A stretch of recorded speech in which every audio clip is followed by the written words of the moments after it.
Saturday, May 9th, 2020, Huntington Beach pier protest. See all the excitement, all the passion, all the flags. But deep down there's a spirit, and this is what's left of almost 250 years of life, liberty, and pursuit of happiness. So what's the point? In the mind of the elite, media, and politicians, the U.S. Constitution is a joke. It's been left behind by the body politic to fade into history like a museum piece.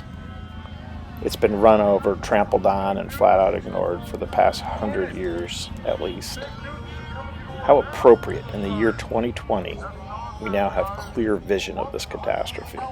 The question is, if just 10% of us still believe in the U.S. Constitution, can we breathe life back into it?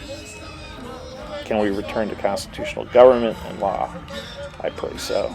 Reality check.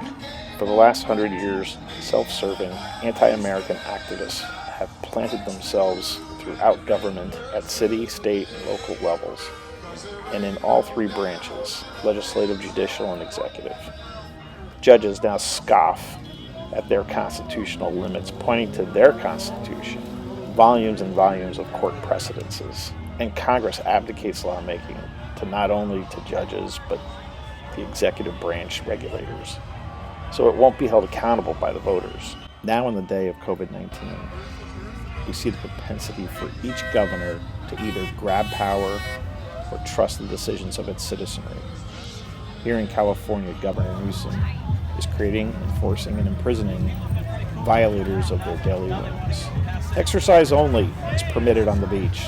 No sitting, no sunbathing, says the Huntington Beach Tower 1 god. Yet behind the couple hundred flag-waving protesters, tens of thousands of us came here today to do just that. Sit on the beach. And there's our 10% needed to start a national movement. Last week, Gavin Newsom stated his number one job is to keep us safe. No, sir. How can anyone claim to care more about my health and the people I love more than me, or each of us individually for that matter? We got this. But what we need, Governor, is the truth, standards, and recommendations based on science.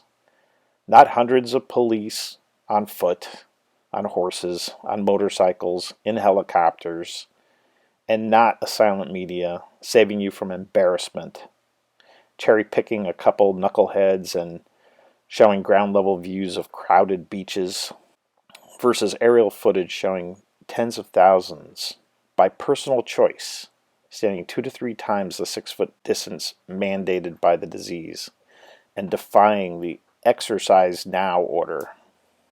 We have always been our strongest when we have an informed citizenry, making decisions for their unique set of situations, versus one man micromanaging an entire state, telling us when and where we can sit and where we must run.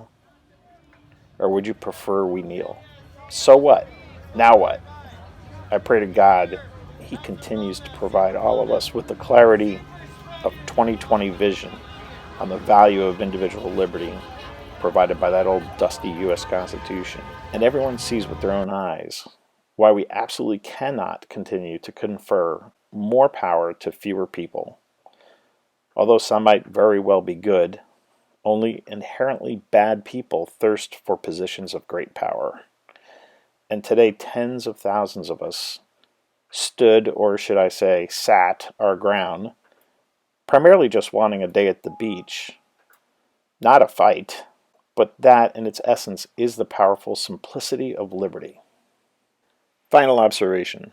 2 young patriots just slipped by the gated and guarded Huntington Beach pier entrance.